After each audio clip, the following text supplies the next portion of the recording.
Hi viewers, welcome to our channel. Trisha గారు ఇప్పుడు రాజకీయాల్లోకి ఎంట్రీ ఇవ్వబోతున్నారని, ఒక కాన్స్టిట్యూన్సీ నుంచి పోటీ చేయబోతున్నారని చెప్పేసి వార్తలు కూడా వినిపిస్తున్నాయి. గత కొన్ని రోజుల నుంచి కూడా హీరోయిన్ త్రిషకు సంబంధించి అన్ని వార్తలు నిలవడం మనం చూసాము. అది విజయ్ గారితో సంబంధించి ఆ న్యూస్ లో కావచ్చు, ఇప్పుడు పొలిటికల్ ఎంట్రీ కావచ్చు, గత కొంతకాలం నుంచి కూడా అక్కడ నడుస్తుంది. మరి ఇప్పుడు పొలిటికల్ ఎంట్రీ ఇవ్వబోతుందా, ఏ పార్టీలో జాయిన్ కాబోతుంది, ఎక్కడి నుంచి పోటీ చేయబోతుంది అనేది డిస్కస్ చేయడానికి ప్రజెంట్ మనతో పాటు senior journalist and doctor Durga Vadlamani గారు ఉన్నారు. వారిని అడిగి తెలిసిన ప్రయత్నం చేద్దాం. నమస్కారం మేడం.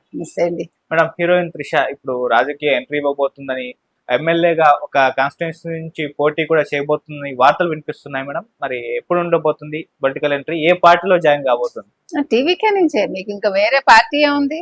ఆల్రెడీ అసలు ఆవిడ మనం చెప్పాం ఉప ముఖ్యమంత్రి కావచ్చని.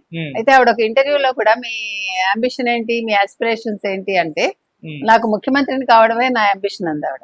అంటే ఆవిడ దృష్టిలో జైలెళ్తున్నారు ఇప్పుడు. అందుకని చాలా మంది విజయ్, నేను, త్రిష అని మరో ఎంజీఆర్ జయలలిత అంటున్నారు. ఎందుకంటే జయలలిత కూడా పార్టీ సెక్రటరీగా ఉండి తర్వాత ఆవిడ ముఖ్యమంత్రి అయ్యారు. అంటే ఆవిడ అసలు ఫస్ట్ ముఖ్యమంత్రి అవ్వాలని అనుకోలేదు. ఇప్పుడు త్రిష అనుకున్నారు కానీ ఆవిడ అసలు అలాంటి ఇంటెన్షన్ లేదు ఆవిడకి. ఎప్పుడైతే డిఎంకే వాళ్ళు శాసనసభలో ఆవిడ చీర లాగారు, దురై మురుగన్ లాగారు, అప్పుడు ఆవిడ శపథం చేశారు. శపథం చేసి అప్పుడు ఆవిడ ముఖ్యమంత్రి కావడం జరిగింది. శశికళ అప్పటికే ఆవిడతో చేరడం, ఒక వీడియోలు ఆవిడ రెంటకిచ్చుకునే స్టేజ్ నుంచి ఇవాళ ఒక పార్టీ పెట్టి, ఎవరు శశికళ, ఒక పెద్ద పేరుంది దానికి. నేను మళ్ళా ముఖ్యమంత్రిని అవుతానని ఆవిడ అంటోంది. యాక్చువల్ గా నేను జయలలితో నేనే ఉన్నాను, అన్ని నాకే తెలుసు, నా ద్వారానే అన్ని జరిగాయి పనులు ఆ కాలంలో అంటే జయలలిత డమ్మి అన్నట్టుగా ఆవిడ మాట్లాడుతుంది, మీరు గమనిస్తే కనుక. అయితే సో ఇప్పుడు త్రిషని పార్టీకి సెక్రటరీ చేస్తాడా ఎవరు? విజయ్. ఈ ఉద్దేశంతో అతను సినిమాల కంటే కూడా రాజకీయంగా ఎంట్రీ కోసం ఆ పెళ్లికి వాళ్ళిద్దరూ కలిసి ఒకే కారులో వచ్చి హాజరయ్యారా? ఎందుకంటే ఇంత గందరగోళాల మధ్య ఓ పక్క అతని విడాకులు జరుగుతున్నాయి. అతనికి అసలు యాక్చువల్ గా పార్టీ ప్రకటించిన దగ్గర నుంచి కరూర్ సంఘటన నుంచి లాస్ట్ ఇయర్ తీసుకుంటే అన్ని ఎదురు దెబ్బలే తగులుతున్నాయి. ఇప్పుడు కూడా సిబిఐ నోటీస్ ఇచ్చింది ఆయనకి, తర్వాత ఎంక్వైరీకి రమ్మని, తర్వాత ఢిల్లీ నుంచి పిలుపు వచ్చింది అంటున్నారు, కూటమిలోకి వెళ్తాడు అంటున్నారు. మన కూటమిలో వెళ్ళమనే చెప్తున్నాం మనం, ఏం జరుగుతుందో తెలియదు. ఈ నేపథ్యంలో మీకు త్రిష అనే వ్యక్తి ఇప్పుడు ఒకవేళ టీవీలో చేరి మరి ఎక్కడి నుంచి పోటీ చేస్తారు? ఎందుకంటే త్రిష ఎతిరాజ్ కాలేజ్ అని గుర్తు నాకు.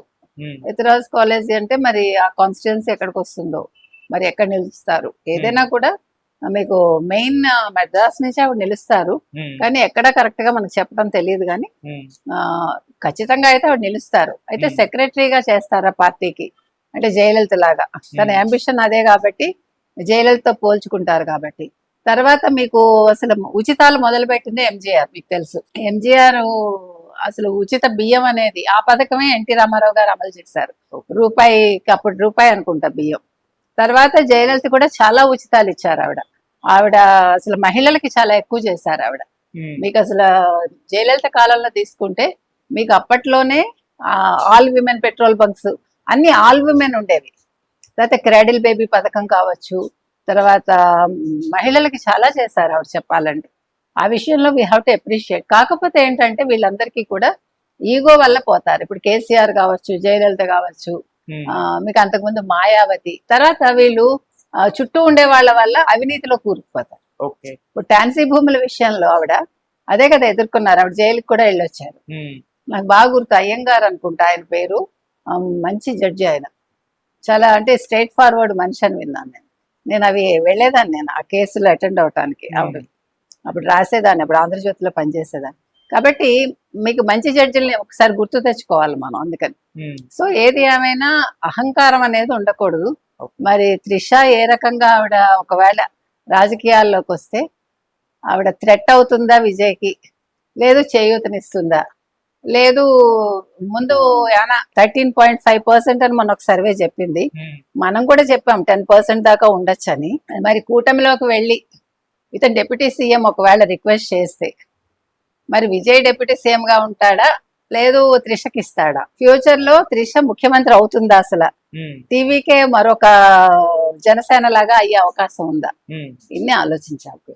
కాబట్టి మేడం, ఇప్పుడు త్రిష డైరెక్ట్ ఎలక్షన్స్ లో పోటీ చేస్తే గెలిచే పరిస్థితి ఉందంటారా ఈ కొద్దిగా మొన్నటి నుంచి జరిగిన ఇష్యూ అనేది కాస్త నెగిటివిటీ అయింది పార్టీకి కావచ్చు, ఇప్పుడు త్రిషకి కావచ్చు. మన ఎయిర్పోర్ట్ లో పోతున్నప్పుడు అడిగినా కూడా సైలెంట్ గానే ఉంది.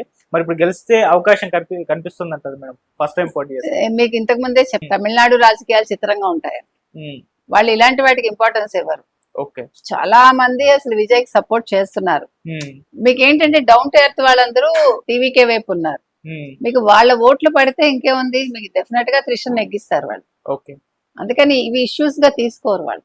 ఇతను మాకేం చేస్తాడు అని చూస్తారు. అదే విధంగా విజయ్ కూడా చాలా ఉచితాలు ప్రకటించాడు కదా. ఇప్పుడు ఆడపిల్లలకి ఒక సవరణ ఇస్తాడు. ఒక సవరణ అంటే 8 గ్రాముల బంగారం పెళ్లికి.